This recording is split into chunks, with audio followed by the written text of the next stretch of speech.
amoon na fi benn xale bu jigéen bu tudd Aïssa.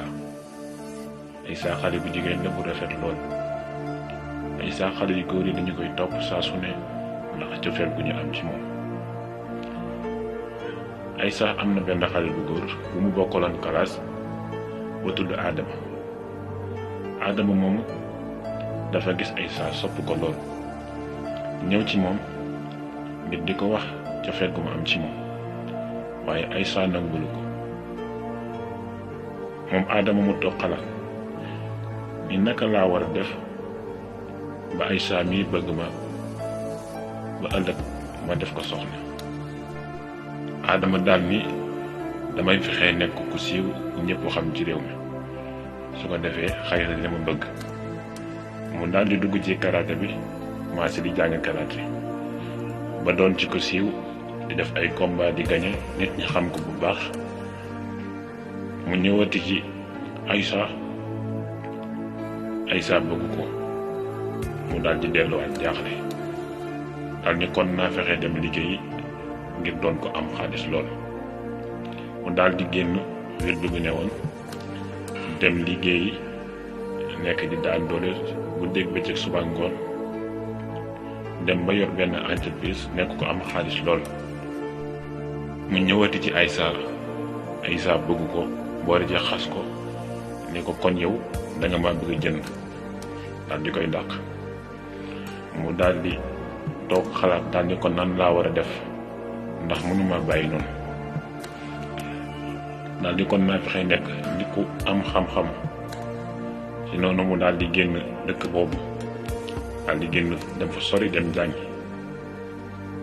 toog nekk fay ay yu bari, jàng ba am xam-xam, nekk ko am xam-xam lool. mu daal di ñibbisi.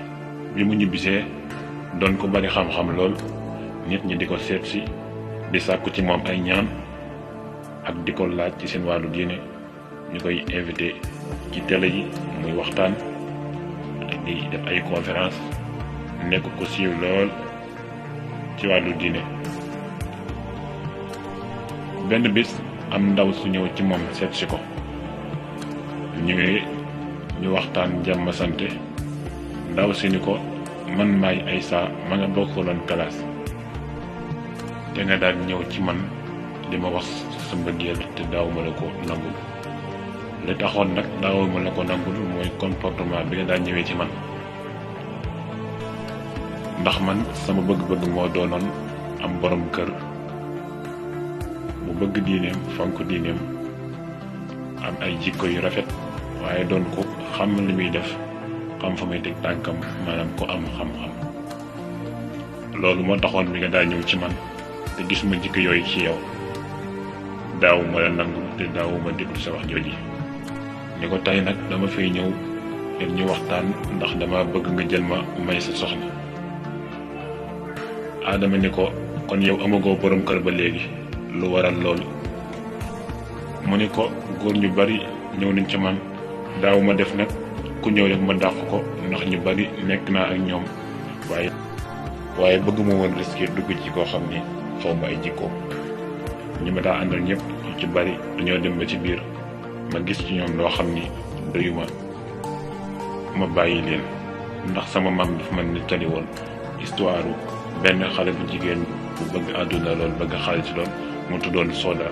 mu neewoon koo xam ni xaalis jaroon na ko lu ne, ba tax na mu dugg ci sëy boo xam ni mook yaayam ñoo ci àndoon dugg, lu ne fekk leen ci.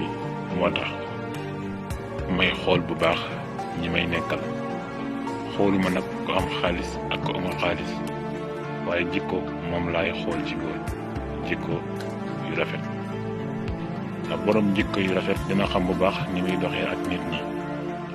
waxee loolu Adama daal di xalaat ci xelam ne kii de bu dul woon cofeel gi ma am ci moom sax du ma génn di jàngi ba ki ma doon tey ma doon ko. ginnaaw bi ci la ko jël muy soxnaam.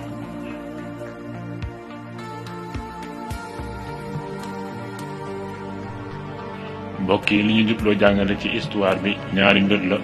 bi ci njëkk mooy yow mi jigéen royal ci Aïssa mi, bul dugg ci góor mukk ngir ni dafa doon ko siiw njëkk ndax mën na doon borom alal ba noppi amee ay jikko yu rafet waaye itam bul def ku ñëw rek nga dàq ko ndax mënoo xam ne nit ko ak moom. ñaareel ba mooy sàkk xam-xam boo ko amee nit ñi danañu la wekk jox la cër bu mat boo xam ni duñ ko jox ñi amul xam-xam. ku am xam-xam cër buñ koy jox duñ ko jox ñi ko amul waaye xam-xam bu set loolu mooy xam-xamu diine lislaam xam-xam bi yàlla bëgg nga di ci jubbanti nit ñi di leen teg ci yoon wi yàlla bëgg. xam-xam boo ko amee lu bari loo daa wuti da lay fekk si leer na ci histoire bi ñu ngi leen di wax ngeen partagé ko ci tous les réseaux sociaux ngir njariñ ñi gën a mën a yaatu wax leen seen affaire ci commentaire yi ngeen wax ngeen aimé vidéo bi partagé ko encore ñu ngi leen di wax ngeen abonné wu ci chaîne bi ngir yeneen histoire jërë ngeen jëf ci ànd bi ak Souhaïbou TV.